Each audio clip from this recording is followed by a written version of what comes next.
everyone is aware. Basically, 13 charges are in connection with the purchase of the Golden Chariot. So, since the money for the Golden Chariot they were paid in 13 transactions, so that is why there are 13 charges. So, each transaction is one charge.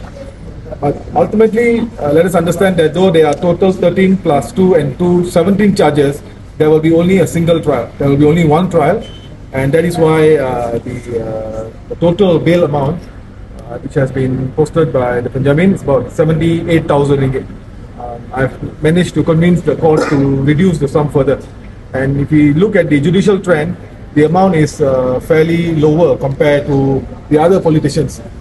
I think to some extent the court have accepted part of my submission that Prof is a man with good standing in society, and none of the benefit, for example, the money paid and all that, none were actually paid to Prof or Prof's crony or Prof's friends or anything like that.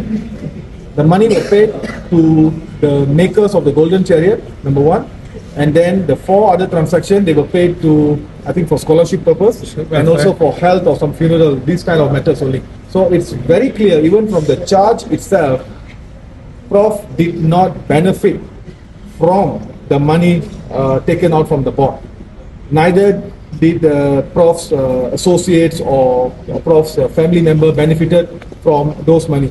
Those monies were given for commercial purpose to purchase the Golden Chariot, and then there were 4 other transactions given to community, people to help, including one of them were, I think, Muslim, right? Indian Muslim.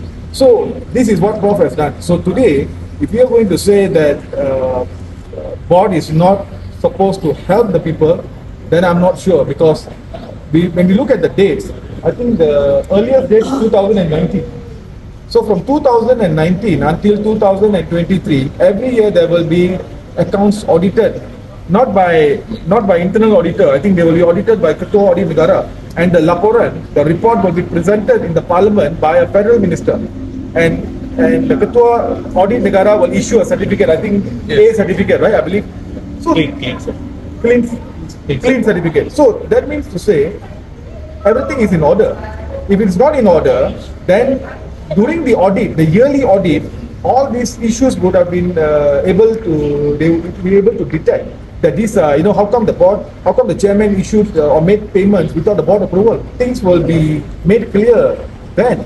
But why it took so many years? Were the other board members sleeping at the time? So this is the questions I think that can only be addressed during the trial. So we are looking forward. I don't think there is anything wrong. It looks like the charge is frivolous. But then again, since this is a court proceeding, there is a procedure to be followed. Maybe because there are too many allegations, too many speculations going on. So probably that's the reason why we decide to do this press conference. But after this, I believe that we will do the talking inside the court, and the public will know whether or not this charge has merit or not.